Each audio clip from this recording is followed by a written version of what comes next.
Hi, Amreen from seeds classes. तो आज time and work का एक क्वेश्चन हम लोग करेंगे और ये इंपॉर्टेंट इसीलिए है क्योंकि ये कॉम्पिटिटिव एग्जाम्स में बहुत पूछा जाता है। आईसीएसई, सीबीएसई सब में क्लास 8 और कहीं कहीं पर क्लास 7 में भी हम लोग पढ़ते हैं ना। हम लोग एरो मेथड पढ़ेंगे, इसको दो तीन मेथड से बनाते हैं। तो हम लोग आज एरो मेथड पढ़ेंगे। यूनिटरी मेथड से भी सॉल्व हो सकता है, रेशियो प्रोपोर्शन से भी सॉल्व होता है ना। एरो मेथड क्या कहता है, अगर आप इसको सीख जाओगे तो कॉम्पिटिटिव एग्जाम्स में देखो कितना आसान है।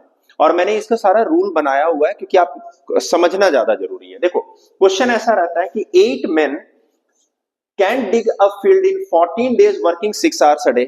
8 आदमी 14 दिन में 6 घंटा काम करते हुए अगर काम करता है तो क्वेश्चन ऐसा है कि 7 men working 8 hours a day कितने दिन में काम कर पाएगा। ठीक है, सेम काम को। तो अब इसको कैसे करते हैं, सबसे पहला जो रूल है वो ये है कि जो मेरा निकालना है, जो वेरिएबल पार्ट है, उसको हम लोग क्या करते हैं, एक्सट्रीम राइट में लिखते हैं। एक्सट्रीम राइट में लिखते हैं विथ अ डाउनवर्ड एरो। तो फर्स्ट रूल क्या कहता है, एक्सट्रीम राइट में वैल्यू टू बी फाउंड लिखना है, एरो डाउनवर्ड। अब बाकी जो दो कॉलम है इसको हमें कंपेयर करना रहता है इससे, whether these are directly related और इनवर्सली रिलेटेड। तो जैसे मान लो मैं मेन लिखता हूं, मेन और डेज। अब ये समझो कि अगर आदमी ज्यादा हो जाएगा तो मेरा काम जल्दी खत्म होगा या ज्यादा देर में खत्म होगा। तो अगर मैं किसी भी, अब नॉर्मल सा चीज है, अगर मैं आदमी को बढ़ा दूंगा तो मेरा काम जल्दी खत्म हो जाएगा। ठीक है, आदमी को अगर बढ़ा दूंगा तो डेज क्या लगेगा, कम लगेगा। क्लियर है, इनवर्स वेरिएशन है। तो इनवर्स वेरिएशन के लिए हम लोग एरो अपवर्ड दे देते हैं। बस यही एक छोटा सा काम सीखना है हम लोगों को। तो अगर इनवर्स वेरिएशन है इसमें और इसमें तो एरो अपवर्ड। उसी तरह देखो आवर्स और डेज, अगर हम लोग ज्यादा देर काम करते हैं, नंबर ऑफ आवर्स इंक्रीज कर देते तो अगेन जल्दी खत्म हो जाएगा, तो नंबर ऑफ डेज कम लगेगा मुझे। इनवर्स वेरिएशन है तो अप एरो अपवर्ड कर देते हैं।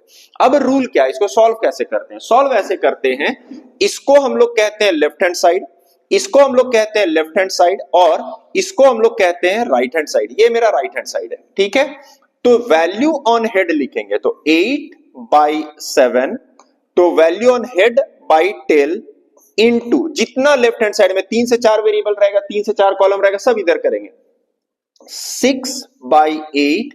तो हेड को पहले लिख रहे हैं न्यूमरेटर में, टेल को डिनोमिनेटर में, राइट हैंड साइड के लिए इज इक्वल टू लगाओ। और ये अगर मान लो x है तो x/14, बस देखो इतना आसान है, अब इसको कैलकुलेट करना है बस।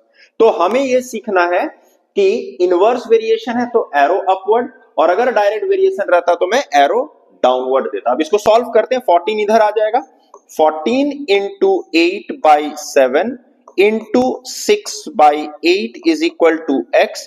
8 cancel, 7 2s are 14, 2 into 6 is 12। देखो आंसर आ गया इतना सिंपली, 12 डेज। तो x क्या हो जाएगा, 12 डेज। ठीक है, तो x is 12 days, 12 days. So this is the answer. तो एरो मेथड, अब अपने से क्वेश्चन बनाना सीखो। 5 आदमी 12 घंटा काम करते हुए 17 दिन में कंप्लीट करता है, तो 15 दिन में अगर करना होगा तो कितना घंटा काम कराना होगा, 6 आदमी से।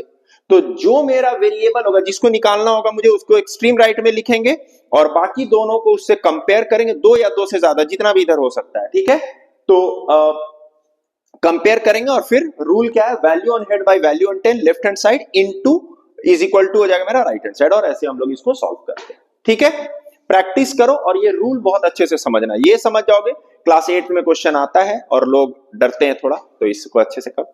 चलो, थैंक यू।